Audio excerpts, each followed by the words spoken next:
এই দুইটা বাদ, এই দুইটা লাগে না আর কি। জিমের মাখরাজ মনে রাখলে তো দুইটা এমনি আসবে। হ্যাঁ, এই 12টা হরফের মাখরাজ আমাদেরকে সবসময় মনে রাখতে হবে। 1 মিনিটের জন্য ভুলা যাবে না। কয়টা হরফ? 12টা। কয়টা সাত? 12টা, ঠিক আছে। 1 2 3 4 5 6 7 8 9 10 29টা হরফের মধ্যে কয়টা হরফ? 12টি। জোরে বলেন, কয়টা হরফ? 12টি। এই 12টি হরফের মাখরাজ, তাহলে এটা একটা মাখরাজ। 1 2 3 4 5 6 7 মোট 7টা মাখরাজ আমাদেরকে বেশি মনে রাখতে হবে। এক নম্বরে তর মাখরাজ। কি মাখরাজ বলেন? তর মাখরাজ 17টির মধ্যে 7টা মাখরাজ খালি কি ইম্পর্টেন্ট। আমাদেরকে বেশি ইম্পর্টেন্ট ভাবে মনে রাখতে হবে। কফ জিহ্বার আগে উপরে দিতে মালিশ সঙ্গে লাগে, উপরে দিতে মালিশ সঙ্গে লাগে। দ দাল সা জিহ্বার আগে উপরে দিতে আকার সঙ্গে লাগে। আমরা অন্য বড় দিকে ঢুকে গেলে আমরা কিন্তু এগুলা আর বলা হবে না, ঠিক আছে? এগুলো আপনারা নিজেরা রিভিশন দিতে হবে।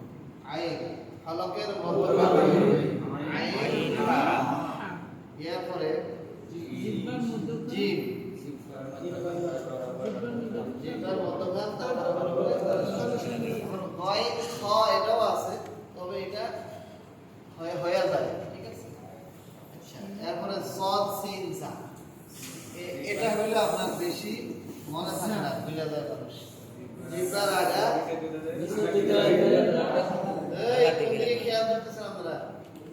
জিহ্বার আগা নিচের দুই দাঁতের আগার দিকে লাগে। নিচের দুই দাঁতের আগার দিকে, নিচের দুই দাঁতের আগার দিকে লাগে, ঠিক আছে? নি এটা খালি মনে থাকে, যার মাখরাজ ভুলে যায় মানুষ, ঠিক আছে? সদ সিন সা, সদ সিন সা। এরপরে কফ জিহ্বার গোড়া থেকে, জিহ্বার গোড়া তার বরাবর করে কফ, আর জিহ্বার গোড়া থেকে একটু আগে বাড়াইয়া এটা হচ্ছে এই কাফের মধ্যে, ওটা লাগবে না, এটা কাফ ইজি, বুঝছেন? আচ্ছা, বদ জিহ্বার গোড়া কিনারা, জিহ্বার গোড়া কিনারা, উপরে মারি দাঁতের গোড়ার সঙ্গে লাগে, উপরে মারি দাঁতের গোড়ার সঙ্গে লাগে, বুঝলেন চাচা? কোন হিসাব কি করতে হবে? হ্যাঁ, মাশাআল্লাহ, জালাল মাসুদ, হ্যাঁ হ্যাঁ হ্যাঁ, আমারও বুঝা। এদিকে মনোযোগ দিতে হবে, এখন মেমোরি বোঝায়, আপনি যতই পণ্ডিত দিতে না